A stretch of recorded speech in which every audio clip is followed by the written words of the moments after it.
Olá, meus amigos, eu estou aqui para falar com você sobre mais uma temática da semana, vários princípios dos quais nós sempre trabalhamos baseado na perspectiva de reino.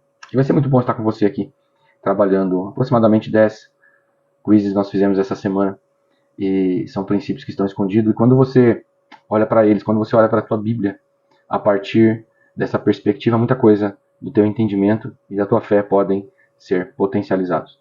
Eu quero lembrar você em Mateus 24, versículo 14, capítulo 24, versículo 14, o Senhor Jesus falou que antes da vinda do Filho do Homem, que é a que nós aguardamos, o Evangelho do Reino haveria de ser pregado como testemunho em todas as nações. É interessante pensar que Jesus falou sobre um Evangelho do Reino. Por que nós vemos essa mensagem? Porque a Bíblia fala que o Evangelho do Reino é um Evangelho completo. Então, Jesus fazia inúmeras coisas, desde atender crianças, atender magistrados, enfim, cobradores de impostos, mas tudo que ele fazia era completo. E o Evangelho do Reino é um Evangelho completo. Não trata-se apenas de cura, apenas de finanças, apenas da área espiritual ou da área emocional. Então, o Evangelho que o Senhor espera que seja pregado, o que Ele nos confiou, que viesse a ser pregado, engloba todas essas coisas, porque é baseado num reino completo. Então, é o Evangelho, as boas novas desse reino dos céus.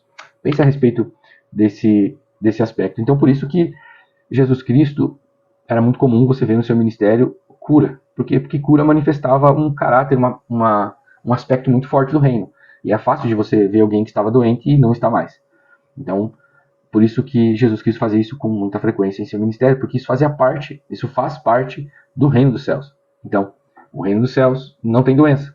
E Jesus Cristo mostrava um pouco de como é o reino de seu Pai, o seu reino, manifestando um pouco dele aqui na Terra. E como nós sabemos, Deus é um Deus de ordem, e Ele criou todas as coisas para um propósito. E não foi diferente com a criação do homem. Quando nós vemos em Gênesis 26, a ordenança, façamos o homem a nossa imagem, conforme a nossa semelhança, domine ele sobre os peixes do mar.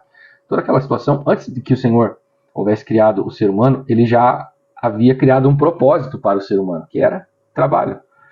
O Senhor estabeleceu, Ele criou a terra para que o homem gerenciasse, para que o homem governasse. Então, o Senhor criou primeiro o trabalho, e então Ele criou o homem para executar esse trabalho. Não, é uma temática longa, mas só para você já pensar a respeito disso. Então se fala de reino, nós temos um propósito. E Deus, Ele, na sua sabedoria, na sua infinidade, quando o homem perdeu o governo, né, da terra, entregando, como meu autor favorito gosta de falar, o falso pretendente, ele entregou esse governo, essa autoridade, por assim dizer, um homem entregou, né, a esse falso pretendente esse governo da terra.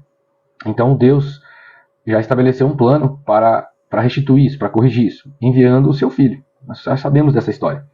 Mas por que na nossa cabeça levou tanto tempo para que Jesus viesse? Porque Ele esperava o momento certo na história. Que momento certo? O momento em que houvesse um reino, uma nação que estivesse governando de uma maneira mais próxima daquilo que como o próprio reino dos céus funciona. Então nós vemos Israel sendo governada, né, por Roma, que tinha todo um sistema de expansão, tinha todo um sistema organizacional, um sistema que valorizava a cidadania, e que isso promove uma conexão muito com aquilo que era o plano de Deus. Pense sobre isso.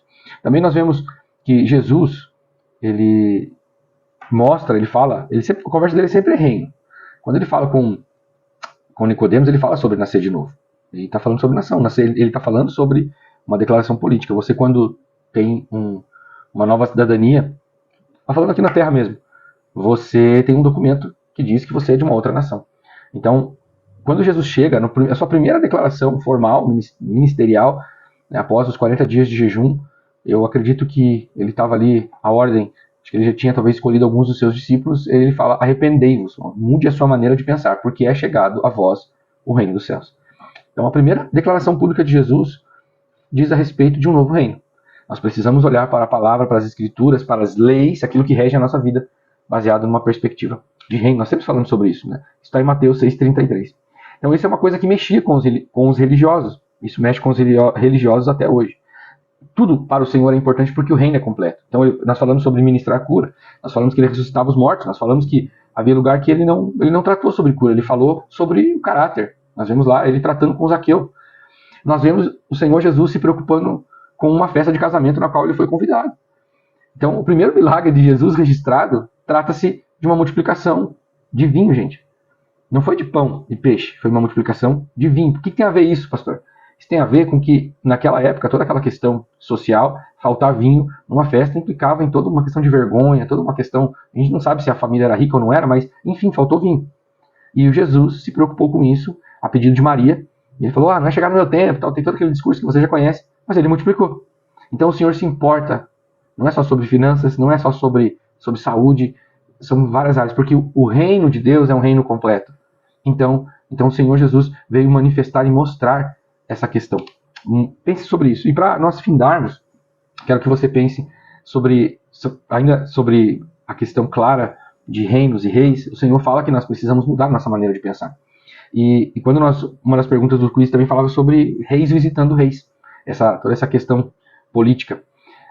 Reis não costumam visitar reis porque quando um rei visita outro rei, ele vai consultar, ele vai talvez fazer uma sondagem, mas o que implica na visita de um rei, ele leva presentes, ele vai presentear aquele rei, ele vai mostrar da sua glória, vai mostrar da sua riqueza.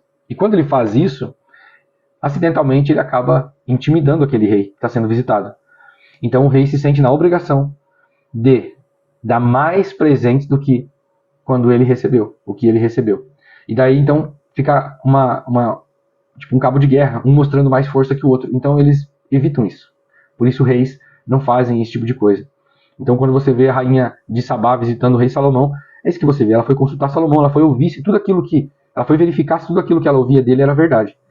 Então ela levou presentes, consultou, levou presentes, deu um monte de coisa para ele. Só que quando ela saiu de lá, ela saiu com mais presentes do que ela levou. Coisas de Israel, coisas que Israel tinha. Não é que Salomão devolveu o que ela tinha levado. Não, ele aceitou o que ela tinha levado. E ele deu outras coisas para ela.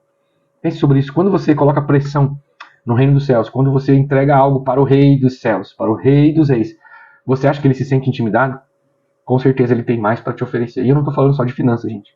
Eu não estou falando. Aparentemente essa conversa, esse ponto final aqui fala sobre isso, mas não é. Creia e ofereça o melhor para o Rei dos Reis. Deus abençoe a tua vida.